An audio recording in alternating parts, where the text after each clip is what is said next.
ಬುದ್ಧ, ಬಸವ, ಅಂಬೇಡ್ಕರ್ ಅವರ ಆದರ್ಶ ತತ್ವವನ್ನು ಅಳವಡಿಸಿಕೊಂಡು ಸದಾ ಹಸನ್ಮುಖಿಯಾಗಿರುವ ನಮ್ಮ ನಾಡು ಕಂಡ ಅಪರೂಪದ ಶಿಕ್ಷಣ ಪ್ರೇಮಿ ಶರಣ ಶ್ರೀ ಡಾಕ್ಟರ್ ಜಿ ಪರಮೇಶ್ವರ, ಕರ್ನಾಟಕ ಸರ್ಕಾರದ ಗೃಹ ಸಚಿವರು, ಬೆಂಗಳೂರು ಇವರಿಗೆ ಶ್ರೀಮಠ ಮತ್ತು ಚಿತ್ತರಿಗಿ ಚಿಜ್ಯೋತಿ ಸಾಂಸ್ಕೃತಿಕ ಕಲಾವೇದಿಕೆ ವತಿಯಿಂದ ಚಿತ್ತರಿಗಿ ಮಹಾಂತ ಗುರುಕಾರುಣ್ಯ ಪ್ರಶಸ್ತಿ 25ರ ಗಡಿನಾಡು ಸಾಂಸ್ಕೃತಿಕ ಉತ್ಸವದ ಈ ಶುಭ ಸಂದರ್ಭದಲ್ಲಿ ಚಿತ್ತರಿಗಿ ಇಳಕಲ್ ಸಂಸ್ಥಾನ ಮಠದ ಒಡೆಯರಾದ ಸಂಯಮ ಪ್ರಶಸ್ತಿ ಪುರಸ್ಕೃತರು ಪರಮ ಪೂಜ್ಯ ಶ್ರೀ ಮಾನಿಪ್ರ ಗುರುಮಹಂತ ಸ್ವಾಮಿಗಳವರ ಲಿಂಗಹಸ್ತದಿಂದ ನೀಡಿ ಗೌರವಿಸುತ್ತಿದೆ. ಶರಣು ಶರಣಾರ್ಥಿಗಳು ಬಸವಲಿಂಗ ಸ್ವಾಮಿಗಳು, ಚಿತ್ತರಿಗಿ ಸಂಸ್ಥಾನ ಶಾಖಾ ಮಠ, ಸಿದ್ದಯ್ಯನಕೋಟೆ ಹಾಗೂ ದಿನಾಂಕ 15/2/2025 ಸ್ಥಳ ಸಿದ್ದಯ್ಯನಕೋಟೆ. ಶರಣು ಶರಣಾರ್ಥಿಗಳು.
ಇಂಗ್ಲಿಷ್ ಮೀಡಿಯಂ ಶಾಲೆಗೆ ಕಳಿಸಲ್ಲ.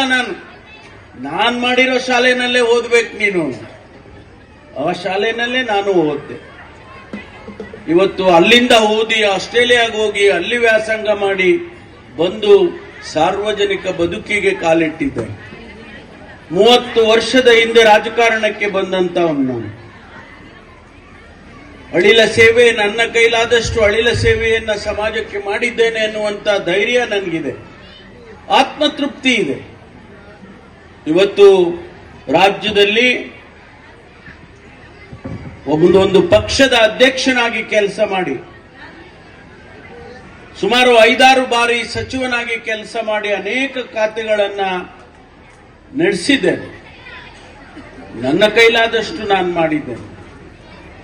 ಆದ್ರಿಂದ ತಾವು ಮಾಡಿರ್ತಕ್ಕಂಥ ಈ ಕೆಲಸ, ನಿಮ್ಮ ಜೊತೆಯಲ್ಲಿ ನಾನು ಇರ್ತೇನೆ ಅನ್ನುವಂತ ಮಾತನ್ನ ಈ ಸಂದರ್ಭದಲ್ಲಿ ಹೇಳೋದಕ್ಕೆ ಬಯಸ್ತೇನೆ. ಎಲ್ಲ ರೀತಿಯಲ್ಲೂ ಕೂಡ ಸರ್ಕಾರದ ವತಿಯಿಂದನೂ ಸಹಾಯ ಮಾಡಿಸ್ತೇನೆ, ಜೊತೆಗೆ ನಮ್ಮ ಸಂಸ್ಥೆಯಿಂದನೂ ಕೂಡ ವೈಯಕ್ತಿಕವಾಗಿ ನಿಮ್ಮ ಜೊತೆಯಲ್ಲಿ ನಾವು ನಿಲ್ತೇವೆ ಅನ್ನುವಂತ ಮಾತನ್ನು ಕೂಡ ಈ ಸಂದರ್ಭದಲ್ಲಿ ಹೇಳ್ತೇನೆ.